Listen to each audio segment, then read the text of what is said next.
finishing up my morning run. How I structure my days right now, and this is for success.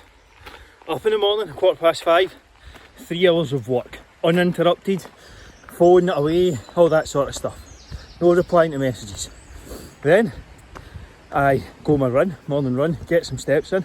I film my content and things like that, the stories like I'm doing just now, and then have something to eat, straight into another work block. Then 10:30 I'm working out, going to the gym, get my training in. That means by 11:30 in the morning I've already trained, done my cardio and done 5 hours of solid work. I could probably end my day right there if I wanted. I then go and work in the house in the afternoon and take some calls in the evening. But front loading your day just removes so much fucking stress, it's unreal. As a business owner, as someone who needs to get shit done, and I'm not trying to run the clock down or anything, like, you need to get shit done first thing in the day if you're struggling, especially when it comes to your training. If you're not getting your training in, if you're leaving it till 6, 7 o'clock at night and you're tired, you're exhausted, you can't be arsed with a stressful day at work. What's the likelihood of you actually doing the workout? Like, you are the most important resource when it comes to yourself. So you have to get the work done first thing in the morning in order to move forward. If you can't get to the gym, if you can't find the time, you're going to have to fucking carve it out in the morning. It's as simple as that. That's what I say to everyone who's on the programme as well. If you're struggling, you need to be the first port of call in the morning. Because when you look after yourself, everything else falls in line.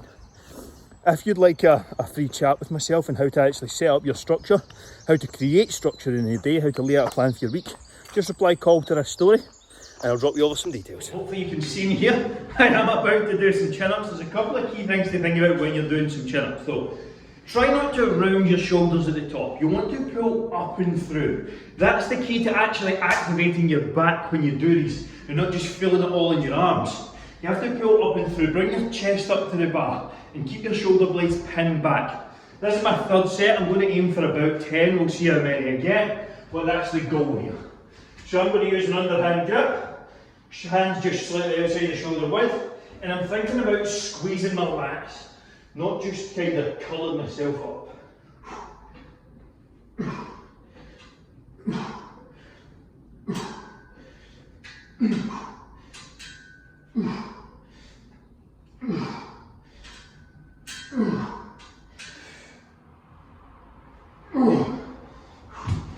9. When you can no longer do the reps with quality that you were doing at the start of the set, just fucking end the set.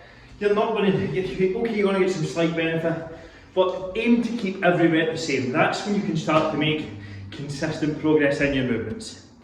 How to build big shoulders with the standing shoulder press. That is the exercise I'm going to do. This is perfect if you've got like working out at home, you don't have a bench, etc. But it is a good exercise to help engage the core. At the same token, that's a strength as well as a weakness. If you're looking to work in your core, then this is a good exercise to throw in and help build your shoulders at the same time. However, if you're looking to strictly build your shoulders, you're not as stable. And instability means weakness. So something like this is good to add in from time to time. The standing variations tend to work more of the side delt as well and give you a bit more width. That's just kind of what the science says, but I'm going to do a couple of reps here. I'm going to do a set, aiming for 12 reps.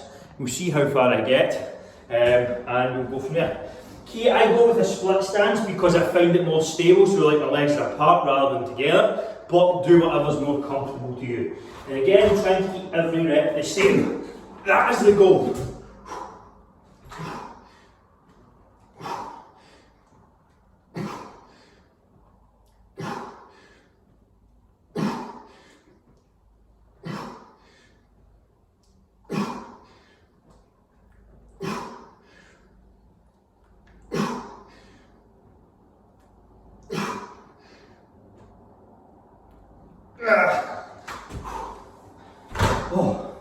So that was 11. I am losing a bit of strength as I am in the middle of my photoshoot prep just now. I'm now 7 kilos down, but guess what happens? That was the standing shoulder press. What is your favourite shoulder exercise? Let me know below the stories or something like that. So the next exercise is going to be some dumbbell bench rows. These are fucking excellent exercises for building your back. Why? Because they lock you in. Like, it's very difficult to cheat or get any sort of momentum on this movement. So if you can do this consistently and execute it in a consistent manner, which is almost impossible not to do, and you progress the weight and you progress the reps, you will build your back. It's as simple as that. I'm going to go slightly higher reps. I have 20 floors and my next weight's 30. I kind of need like a 27, so I'm in between. So it's going to be like 17 reps-ish probably I will get. But if you can stick this more than 8 to 12, 12 to 15, that's probably going to be better as a starting point rather than going like crazy high reps. So a couple of key points: drive yourself into the bench, get yourself nice and stable, and then no swinging or anything like that. I'm just going to be working my back here.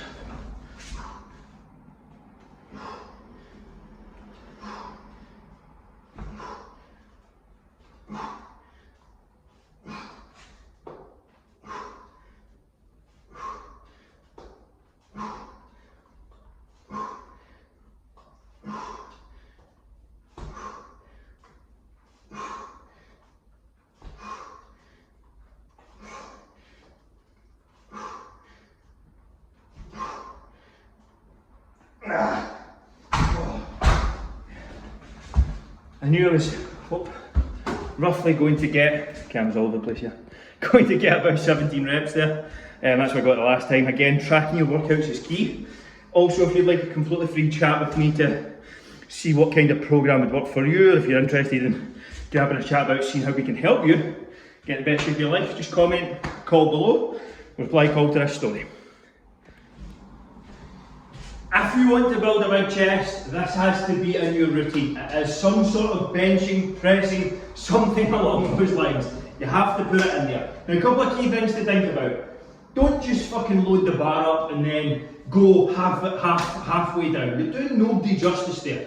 Get that full range of motion. Now, some people won't be able to go all the way down and touch the chest, and that's fine. But you have to go for the full range that you can go to. That is key. Not necessarily more weight is always the answer. Oh, try and film that again. There are a couple of key things you need to think about. Getting your shoulder blades pinned back so you can open up your chest. Squeezing the bar together. Keeping your core tight. Like keeping a slow and controlled tempo and not locking out at the top. Okay, so you can maybe get an extra one or two at the end with that, but that shouldn't be where you're spending the majority of your time. So I'm going to do a set and show you how it's, well, show you how I do it. You could argue that this is how it's done.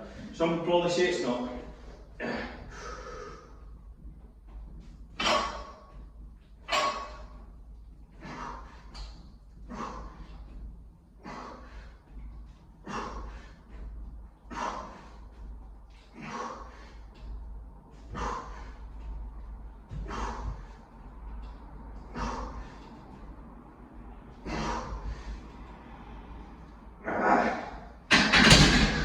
And I always leave one in the tank. If you want to know more about how I can help you build a big chest, comment bench press below and I'll send you details of other programs across. Quick physique update. 73.1 this morning, so like 7.2 kilos down. This camera's not playing a game.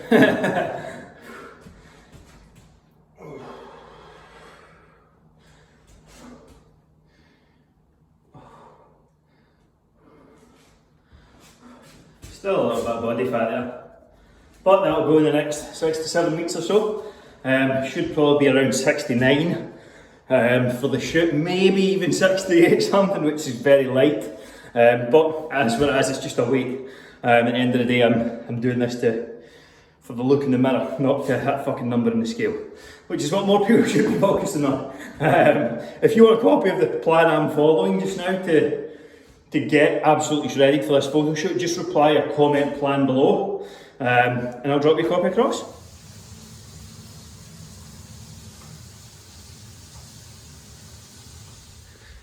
This is the easiest fat loss hack that you can do if you're someone who's busy. So I obviously manage a lot of people. I am very fucking busy. One of the things that I struggle to get in on a daily basis is my steps.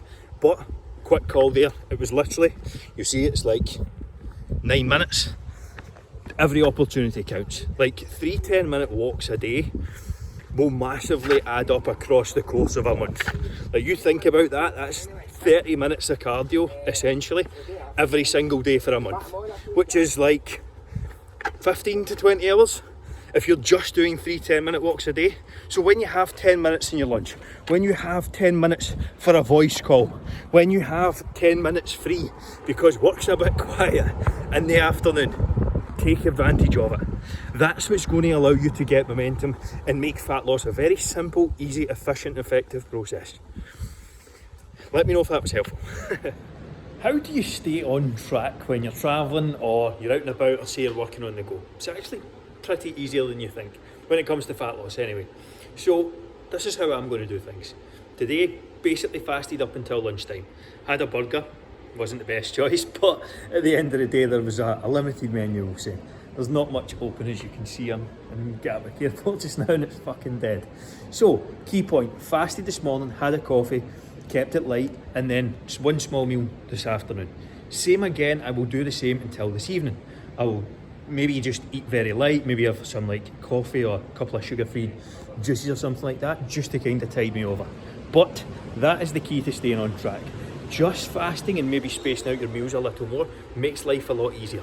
Also, I will generally train as well, get something done first thing in the morning, go out a run, go to the gym, whatever, and that is an easy way to stay on track. If you're on the go, if you're bouncing out of hotels, if you're travelling, it's all very much the same. So those are a couple of things you can do to keep on track. What is the quickest, easiest way that you can actually lose belly fat? Well, it's actually very simple and easier than you think. Finding a process that you enjoy. The reason you're failing in fat loss and making things difficult is because you're trying to force yourself into doing things that you don't enjoy. So 2-hour workouts or bland boring foods, slim fast shakes. Have you tried any of these before? If that's the case, that's the reason fat loss is taking a while and is difficult. Now I think it's key to remember, how long is it taking you to put on fat? Where are you now? 1 year, 2 years, 10 years? How long is it taking? It's not going to happen overnight. So instead of being impatient, focus on losing around 0.5 to 1% of your body weight per week. And that doesn't sound like a lot. Trust me, over a 6 to 12 month period, that will seriously add up. And if you actually enjoy the process, it will fly in, you'll feel better, you'll look better, day by day, week by week. If this is something you're struggling to achieve and you need some help, why not grab one of our free Fat Loss Forever Blueprint calls? This is where I essentially map out the next 6 months for you, completely free. And you know what, if it makes sense to work together, perfect, I'll suggest so. But if not, no stress, not really going to bother me. If you're interested in grabbing one of those calls, vote here or reply or comment something like call under this video and we'll take it from there. From becoming the best version of yourself. Why should that stop you getting into the best shape that you possibly can? Why the best body that you possibly can? We want to leave a legacy. Like if we wanted to do that or help all these people, do you think that we would sit around and care about what people thought? No, I don't think so. So I've wasted enough of my life caring about what other people think. So don't care. Put yourself in the 91-year-old deathbed position and stop living your life like you're never going to die.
Are you sick of not knowing what to eat, how much and when for fat loss? If you are, click the link below, grab yourself a completely free meal plan that's going to remove all the guesswork, all the thinking, and lay out a complete structure for you. What are you waiting for? It's completely free. Click the link below.